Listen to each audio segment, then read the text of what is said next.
Hey guys, what's going on? I'm that guy Dan96, and this is the first video and hopefully a ton of videos on essentially me going through private pilot school. Got 2 videos in, got a GoPro, got it all ready to go here. Unfortunately didn't record the first one, but this one here we have going. I have pretty much 3 hours, and so what this video series is going to do, I pretty much go flying once a week. And this video series is going to cover from now up into my private license. Hopefully even the check ride. I don't know if the check ride guy will let me take one, take the GoPro. We'll figure that out when we get there. But what this video series is going to be hopefully a weekly series or whenever I fly. We're going to go through and record it, and you guys are going to be able to watch my progression from essentially 0 hours up to that minimum of 40 hours and probably beyond to get my private license. So today we went up. We did some power off stalls, some power on stalls, and we did a touch and go over at Burke Lakefront Airport. We took off from Cuyahoga County Airport, flew south, got down to around Solon, Ohio, did some stuff around there, and then went over to Burke Lakefront. I am working on trying to get getting the device that records what we say in our mics between myself and Chris, my flight instructor. But I wanted to see how the video would come out. I didn't want to spend the $50 to get this thing to have my videos not look right, and I just waste $50 on it. So now that it works, I'm going to get that device that'll allow you guys to hear what we're saying and hear air traffic control and all that kind of stuff when we're flying around. But this is the first video. I'm going to do a little voiceover of what we were doing at that point in time so you know what's going on. And hopefully you guys enjoy. So sit back, relax, and enjoy the video, guys. So we're heading on out over to November, what is it, 95481 Mike. I think it's going to be our plane today. Do a pre-flight on her.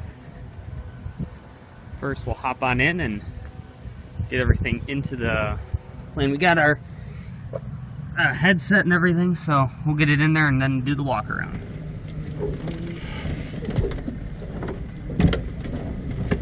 Hopefully today we'll do a little bit better with the power off stalls.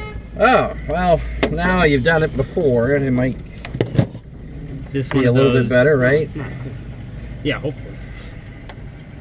And then as we head over to Lakefront, there's one little step there that we don't do here. Is there they have an ATIS. We have to gather that information before we get over that way and tell them we have it, and you'll see how that works, and they probably are familiar with it. And also they have 2 runways over there, parallel runways, and so we have to be diligent on reading back which one we're cleared for. Sure. It could be 6 right, 6 left. Right now they're probably using 2-4, so we'll probably just enter our left base for 2-4 to get over there from the practice area. And since we're going south of here, you're going to be closer to Cleveland's airspace. So we have to make sure that we stay clear of Class Bravo. Yep. And you could go ahead and get ready to start, and I'll pull it up and I'll show you what I'm talking about while we're en route. Master switch when we start. Okay. That's off. We'll put the flaps. They can stay down until we start it. Until we start. After we start, I should say. Mixture's full, Rich. This is a quarter. Quarter inch. Yep. The beacons are on. Good. Primer. 2 squirts. 2. Hot days like today, and if somebody just got out of it, we wouldn't even prime it. We would just start it back up. It really doesn't. I think that's Corey in that Bonanza. He left his car there for us to drive back, and he got one of his students to fly him over. She's going to fly that airplane back. So that's 2 squirts there. So we can put the masters and then start her up. Yep, master on, brakes. Yep, we got them. And area clear. Must be the wrong. Yeah, it's the one without the lines on it. Throttle, so the other hand, this other hand here should be on the throttle, so you can control your throttle if it starts to. Okay. Oil pressure check. Pressure check, that's the lowest now. And then you reach over here and get your flaps on and the avionics on. Or up, I should say.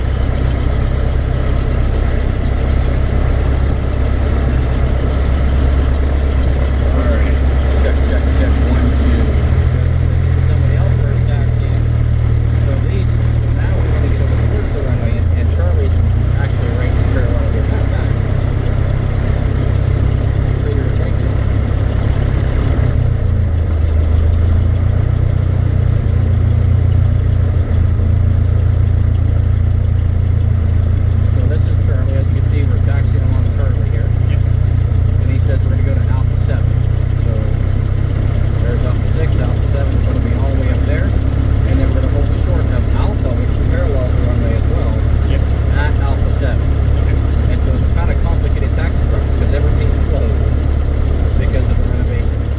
doing here is we're taxiing down to runway 6. We're going to depart runway 24, but most of the airport is closed. They are just revamping everything. They're redoing taxiways. They're doing a ton of stuff.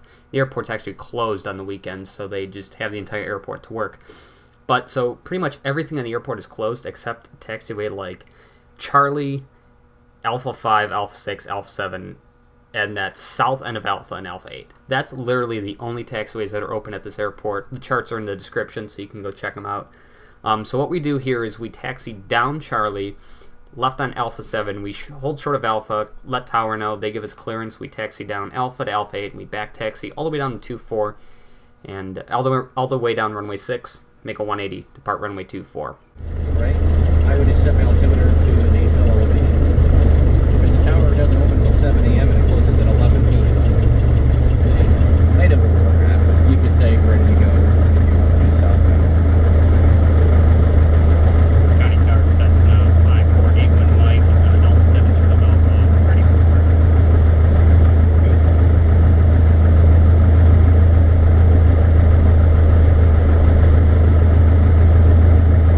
Back taxi. Yep, it says 7. All right, back taxi to 154, take a nice clear for takeoff. All right. So we're going to go this way. I think it's a back taxi now.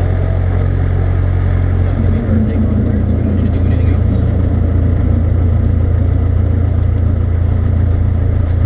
Just keep that back pressure in, and the nose should be up in there no lower than 55. Center line. Is it pretty much here? Yeah, that's close enough.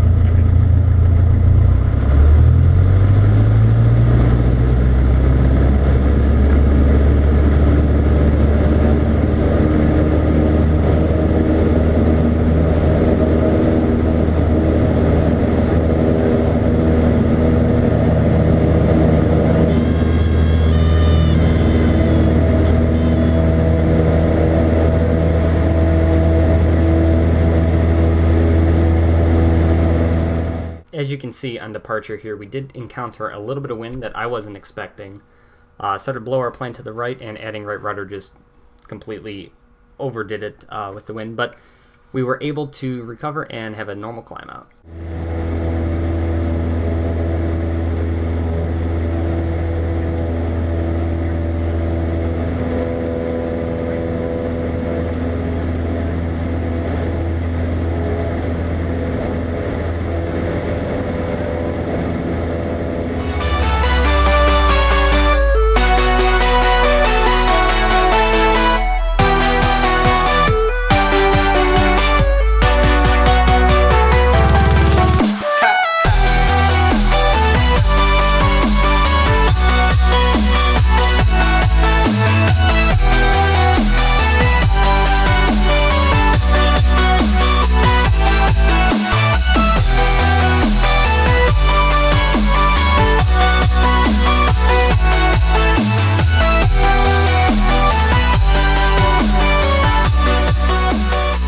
For the next portion of the video, there's going to be 4 stalls. You guys are going to see the first 2 are power on stalls.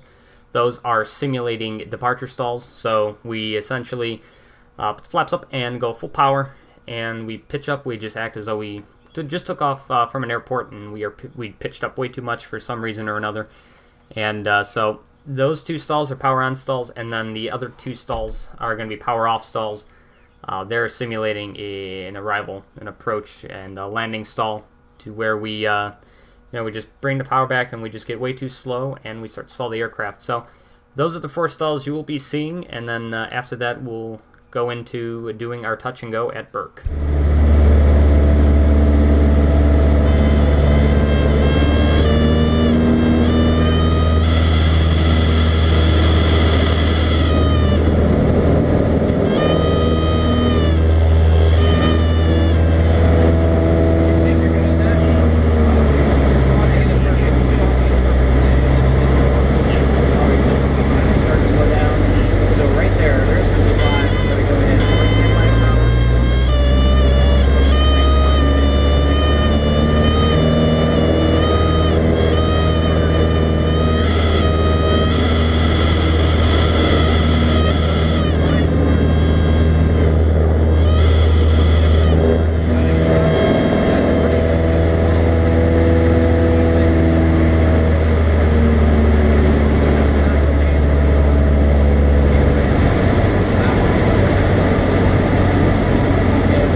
heading on over to Burke Lakefront to do a touch and go, and then our final landing and parking.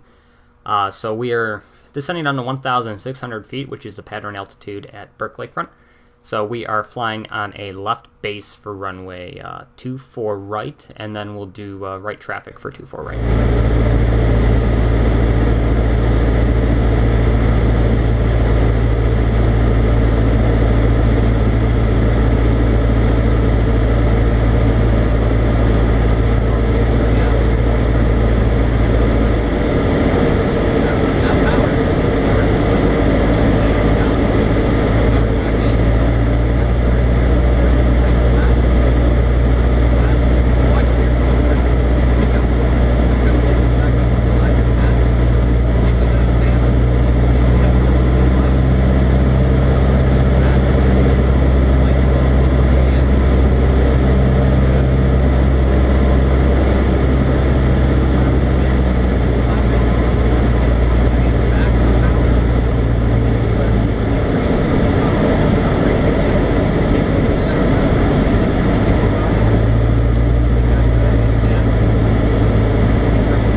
Have you seen the Cheyenne yet? No, I haven't. Normally it's at Cleveland Jet, but because they're closing down county on the weekend right now, and they need to get it somewhere this weekend. They parked it here yesterday. Here's this for you. Right here. You know what? Hey, that thing's still recording. Got it all. All right, I hope you guys enjoyed. Again, like I said, we took off. We got a little wind on departure that I wasn't ready for. A little bit of crosswind I was not ready for. So, you know, you're heading right rudder when you're going down the runway, and then you take off, and your plane starts going right. It's a little confusing when you're not sure what's going on. But, you know, we got that taken care of. We climbed out. You know, we did touch and go over at Burke Lakefront. That was pretty good. My second landing was a little hard. But if you noticed, I'm probably pointing out in the video, if you noticed when we were on our downwind for runway 24 right, after my touch and go, there was a little Cessna Citation that was landing on the right side, and you see him kind of out of like the right side of the screen there. So that was pretty cool. But I hope you guys enjoyed. Like I said, hopefully next video. But if worst case, the following video will have the thing set up so you can hear our communications, you can hear our traffic control, and you'll be able to hear us, and I won't have to do a voiceover throughout the video. So the videos are only going to get better. Like I said, I hope it's going to be a weekly video, and hopefully we can watch it and get to my private license. So again, guys, I do appreciate you guys coming along and watching the video. If you guys enjoyed, do leave a like. That would be awesome. Lets me know you guys are enjoying the series, and I'll see you guys next week with the next flying video. Take care.